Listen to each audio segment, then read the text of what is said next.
今日は自分で数えたことがありませんが、どうでしょう、もう50本以上ぐらいはやりましたですかね、音楽を。さまざまな映画作品を通して私なりに多くの人生を学んでまいりました。この、いかにさまざまな現場を通じて約30年30年は大げさか、20数年25、6年ですか、関わってきた中で何を私が学んできたかということをお話したいと思うんですが、実は作曲家の頭の中を言葉で説明するというのはとても難しいことです。一番私がよく映画音楽関係でインタビューを受けた時、困る質問はどうやって作曲するんですか、どこからメロディーが浮かんでくるんですかっていう、これはですね一番分かりづらい。よくちょっとキザなミュージシャンだったりすると天から降ってきたとか神からの授け物だとか言いますけど、そんなもんじゃございません。私の場合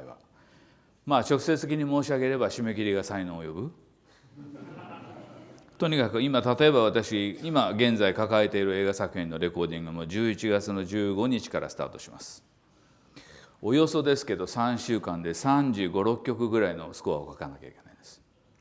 単純計算で1日1曲でも間に合いません。そんな忙しい中、なんで今日こんな仕事を受けてしまったのか若干後悔しています。というわけでもう1日1曲2曲のペースでとにかく書かなければならない。でもちろんその実際書き始める前までに長ければ半年ぐらいの自分の頭の中で熟成する期間はございますが、それでも最後は締め切りに追われてとにかくひたすらもう考える前に筆を動かしているみたいなことが現状なので、本人の感覚からすれば僕の才能がもしあるとしたらそれはどこから来るのか、それは天からではなく締め切りによって追い込まれているというのが、本人の申すところの本音です。しかるに今日はきっとこの会場にも将来作曲家になりたいと目指している方もいらっしゃるかもしれませんが、そういう意味ではこれは冗談なくです。一番作曲家にとって大切なこと、プロとして仕事をしていく上で大切なことの一つは体力だと思います。当日40度近い熱を出した僕が言うのもなんですが、本当に体力だと思います。改めてではその日々時間に追われながら作曲していく、その中でまず映画音楽に携わる時に僕は最も大切なこと、自分の中での主題を3ついつも考えます。その一つはですね、どんなジャンルでまずやろうかなと。でこれを補足申し上げると、新人の頃、今から約30年前だと思ってください。大学院生の頃でした。仕事を取りに行きたい、営業しに行きたい。しかし30年前というのは実はレコーディングのスタジオに PC が導入されたかどうかぐらいの話。もう若い方ではご存知ないでしょうけど、昔はレコーディングというのはテープで行ってました。1台で5000万6000万するテープレコーダーです。要するに今でいうとこの卓録という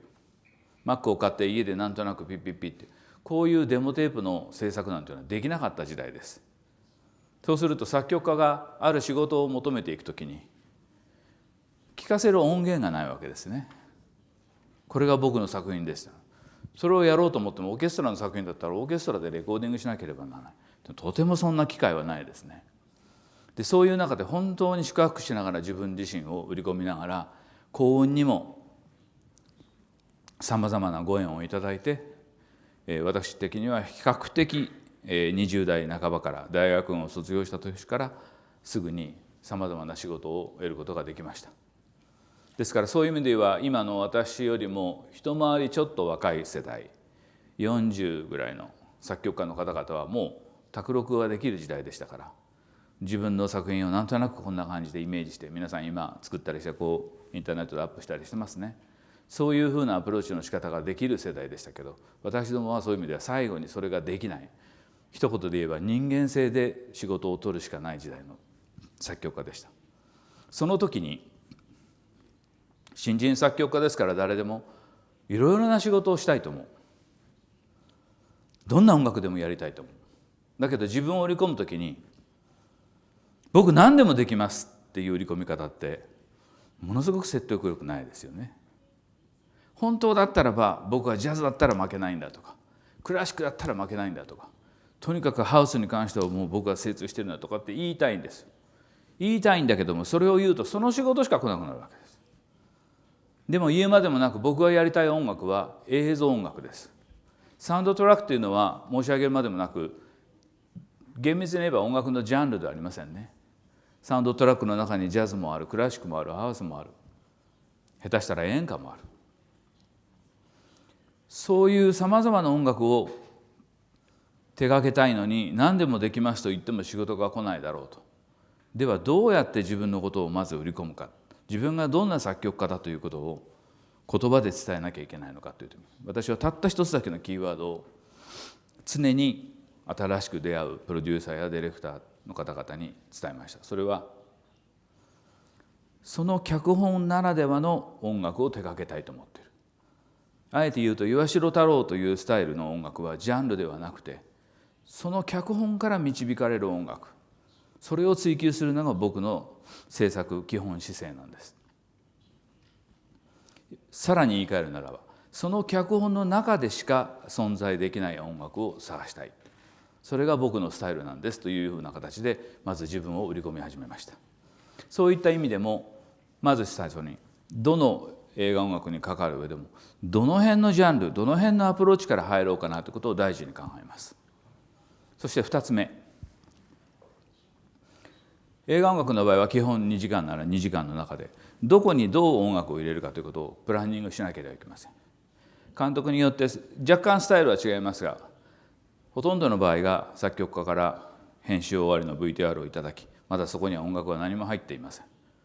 でそれを見ながら、ここからスタートしてここで終わる、そしてどんな音楽を入れたいのかということを、その意図も含めて一つ一つプレゼンテーションしていかなければ。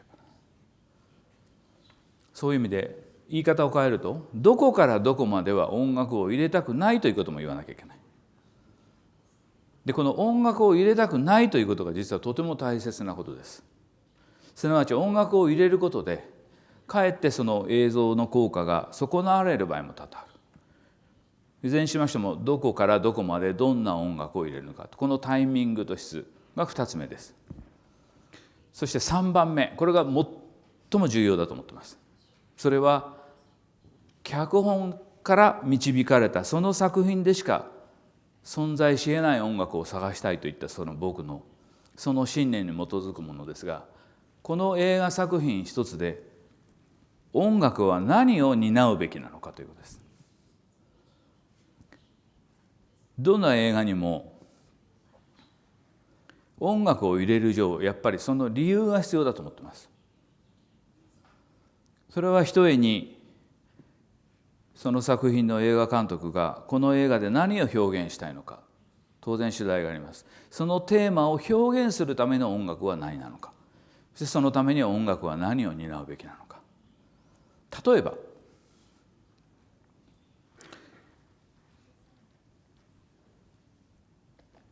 分かりやすい例で言いましょう。もう見た人間が100人中100人、もう誰もが号泣するような映画を撮りたいと思うんだったら、それは当然音楽はその観客の人たちの心の琴線を潤し、目頭を熱くするようなものを作らなきゃいけない。ではどうやって観客を泣かせる必要があるのか、何をもっと泣かせる必要があるのか。でそれを音楽は担わなきゃいけないんだなというふうに考えますね。例えば一番はちょっと分かりやすい例で言いました。でそういうふうにしてこの作品において音楽は何をなすべきなのか、何を担うべきなのかが3つ目です。でこれがなかなか見えない仕事というのは大変も作曲がしづらいんですね。ついでに申し上げると、この何を担うべきかというときに、先ほどのタイミングの問題と若干関係してきますが、基本私は2時間強の映画の中で音楽的なクライマックスは2箇所あるべきだというふうに考えています。この辺はちょっと作曲家の方によって多分意見が随分分かれるところだと思いますが、私の場合は基本そう思っています。すなわち一つ目のクライマックスは、物語を2時間包むにあたり、音楽が音楽として物を言い、一番観客の心を揺さぶらなきゃいけない場所はどこなのか。それは始まって半分なのか、最後の終わりの3分の2なのか、本当にラストシーンに近いところなのか、それはもう作品によって様々ですけど、ここで文学をものを言おうという、そこを1回目のクライマックスとして考えます。2つ目のクライマックス、これはエンドロールの始まりです。で、皆さんほとんどどんな映画を見ても最後に見終わった後、あのエンドロールがこう流れますね。誰もが余韻に浸り出すんです。その時にやっぱり映画音楽家としては、やっぱり映画を見終わったあのエンドロールがそれがうまくいけば、皆さん映画館の帰り道にその音楽がずっとヘビーローテーションして家に帰ってから向こうという経験がきっと終わりなんじゃないでしょうか。というわけで、エンドロールの始まり、いかにして始まるかとにかくその辺のバランス感覚をやっぱり常に相当高いレベルで求められているのが、さっき申し上げたやっぱジョン・ウー監督の作品です。本当に彼にはもう寿命が縮まるかなと思うほどの思いを何度もさせられていますが、もともとジョン・ウー監督ともちろん面識はありませんでした。で、ある日突然、私の LA のエージェントから電話かかってきて、世界のジョン・ウーが自作の準備のために今北京で滞在してるらしいんだけど、太郎の話ちょっと聞きたいって言ってるからすぐ飛んでくれって言って、って言って僕は会いに行きました。本当に初めましてみたいな感じで行ったんです。その時にジョン・ウー監督がなんで僕に会いたいかって言ったって、実はさっきちらっとお聞きしていただきましたけど、殺人の追憶という韓国の映画があった。あの映画をご覧になられた監督がこの作曲家と会いたいっていうんで呼び出されたのがきっかけです。全然殺人の追憶とレッドクリフというのは音楽性は全く違うんですけど、彼の中では何があったんでしょう。で、ちなみにですけど、その殺人の追憶のボン・ジュノっていう監督がなんで僕と仕事したいかって言ったら、そのさらに数年前にですね、フジテレビがソニーで制作した「浪人剣心」というアニメ映画があったんです。このアニメ映画をご覧になられたボン・ジュノ監督がこの人と一緒にやりたいって言ったんです。で、このアニメ映画「流浪に剣心」という、フジテレビの系列の音楽出版にフジパシフィック音楽出版というのがあるんですけど、そこの会社からいただいた仕事をした。で、それをなぜいただいたかというと、ついこの間までフジテレビで社長をやられていた亀山さんという方がいらっしゃる。この亀山さんが僕の最初のデモテープみたいな聞いた音楽で、そのままその当時「君といたなす」という月9のドラマがあった。そのドラマに僕をっていうふうに何を申し上げたいかというと、北京の夜初めてジョン・ウー監督と会って、あのジョン・ウー監督と俺仕事できるんだなと思いながら、北京の夜景を見ながらずっと一人でぼーっとした時に、その絆のリレーですね。あの時亀山さんからもらった月9の仕事があのアニメ映画になって、ルローニケンシンがボン・ジュノになって、ボン・ジュノの作品が今度はこのレッドクリアって、こういうふうにずっと人のつながりみたいなものが作曲家の中で非常に感無量でした。やっぱり僕らの仕事っていうのは常に人から始まります。人が始まり仕事が生まれる。で、仕事で生まれた収入をまた次の出会いに還元していく。これが回り始めると、なんとなくご飯食べれるようになったなということになるんですけど、でそういう中でレッドクリフのじゃあいよいよ制作が始まるんです。なんたってハリウッドで活躍してた監督ですから、お前はハンス・ジマーかみたいなサウンドのデモをいっぱい作って持ってきました。これがダメだ言うんですね。本当にもうあからさまにもう不機嫌なんですよ。みたいな。どうしてこんなかっこいいデモ作ってるのにダメなんだろうと思ってたら、今ちょうど馬がバーッと降りてきたちょっと小高い丘みたいな、そこに立ってて監督がボソッと「太郎ね」って言うと「君はこの映画バトルフィルムだと思ってるだろう」と「三国志だ」っつって。でみんな僕がねハリウッドから戻ってきて三国志の赤壁の戦いやるっつって、すごいアクション映画なんだっつって、みんなお金はもう100億円近い映画でしたから、あれは。だけどね、私が撮りたいのはこの映画で実はバトルフィルムじゃないんだと。何なんだと。要するに見てごらんっつって、そこに撮影隊がみんないるんです。中国人はもちろんです。韓国もいます。アメリカも。メインスタッフのは僕はたった一人だったけど、日本人。なんでお前を一緒にやりたいと思ったのか。音楽だけは日本人でやろうと思ったんだ。どうしてですかって言うと、みんなこの数十年で戦い合ってた民族だと。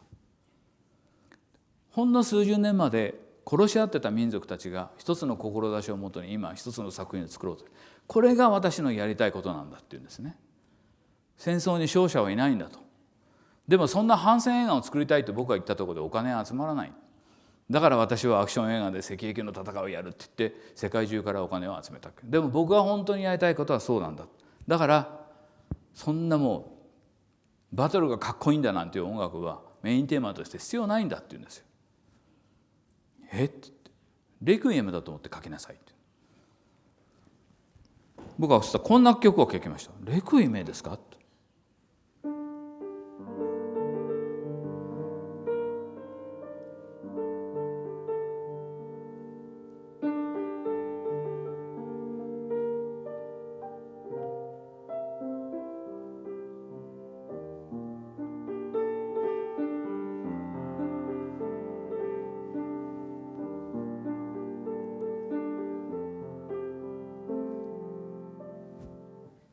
こんなんですよ。おおいいねみたいなこと言い出すんですけど、実はこのメロディーぜひお買いになられた DVD でご覧いただきたんですが、上下の最後のラストシーン、曹操が負けます。本当だったらですよ、普通に曹操が負けたらやったーって諸葛孔明万歳みたいな、それこそメインテーマでこんな流れだっておかしくないですよね。やったー勝ったーみたいな、それ流さないんです監督。要するに彼が言いたいことは、いや勝者はいないんだと言って類々としたその死体のシーンに今の僕が書いたレクイエムみたいな曲を流すわけです。そこにまさに監督がこの作品で何を表現したかったかということ、それを音楽でやれと。もう一つ、実際今の有名なこの、何度も多分皆さんお聞きになられていると思います。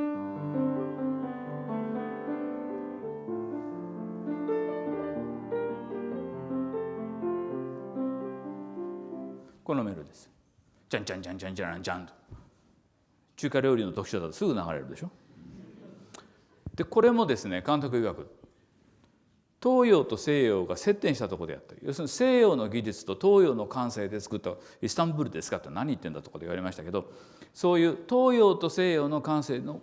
東洋の感性と西洋の理論技術交わったところの音楽を、だから日本人じゃなきゃダメなんだって言われたのがこのテーマだったんです。でとにかくそれから先ほど東君も言ってましたが、クロッシングという作品、それから今回のマンハントというのですけど、全て彼の制作現場は多国籍軍です今。それは明らかにやっぱり題材は変わっているんですけど、彼が今望んでいることはこのアジアの日本、中国、韓国、モンゴル、そういった人たちがみんなで集まって、もちろんそこにアメリカもいますけど、昔戦い合ってた人間たちが一つの志で作る、それをやりたいんだというのが彼の今のもうライフワークになってるんですね。大変私はそれでやはり人生を学びました。やっぱり価値観の違うもの、常識がシェアできない者同士でも志を一つにしながら、最後に映画が終わった時はみんな友達になってるんです。レッドクリフの最後も僕はなぜか分かりませんが、中国やモンゴルの人たちとお酒飲みながら卓球やってました。なんで卓球か分からないですけど、で足をくじいて今度松葉杖で帰りましたけど、そのぐらい仲良くなりました。今のやっぱりこの日本の方、別に今日は政治的なことを話すつもりはありませんけども、やっぱり異なった価値観や文化の人間たちといかにそうやって分かり合えるかということは、とても映画業界にとっても大切なことだと思います。でおそらくですけど、僕はジョン・ウー監督から学んだ一つに、その異なった文化や価値観の人間たちとどうやって信頼関係を築くかというの、まず最初のキーワードは僕は慈しみだと思っています。あえて言いますけど、愛ではありませんね。愛というのはなかなか男女の間でも求めていたものが愛でないと愛としては伝わらなかったことがあります。でも慈しむという気持ち、敬うという気持ち、これはほぼ 100% って言っていいほど誤解なく伝わると思います。あなたのことを尊敬しています、あなたのことを尊重していますという、そういう人と人のコミュニケーションをありとあらゆる民族がウンワンワンワンしながら制作しているその現場で、ジョン・ウーという監督は必ず、僕は10年以上付き合ってますけど、彼が声を荒げたシーンを一回も見たことがない。穏やかに怒ることはあっても穏やかに怒りながら、いや違うんだよって一生懸命やる。それは僕は本当に彼の現場で最も学んだ人生訓だったと思ってます。そういったような思いで今日言った音楽は何を担うのかと、そのジョン・ウー監督の現場で学んだことなんか言いながら、最後の締めを申し上げます。僕は僕なりに30年近くこういう仕事をやってきて、音楽家として僕にもたった一つだけ今夢があります。それは本当に国境や民族を超えられるような映画をやっぱり一本でいいから作りたいと思ってる。僕は音楽家ですからこういうコンセプトを挙げました。セリフがない映画を作りたい。セリフがない映画であればそこにキャスティングも含めて国籍は関係ありませんよね。そして僕は日頃さっきもいろんなことをお話しましたが、セリフの代わりとなるようなものを音楽でずっと奏でてきました。皆さんが悲しいと思う時、嬉しいと思う時、ドキドキする時、それを全て音楽で僕は表現してきました。だからセリフの代わりに音楽で物語を紡ぐようなものをやりたい。それこそ日中韓、いや他の国々でもいいです。セリフはないんですから、全ての国々のスタッフやキャストと一緒にこういったセリフのない映画というものを、もう一遍ぐらいでオムニバスにすればいいなと思ってるけど、制作したいと思っているのが音楽家としての最大の私の夢です。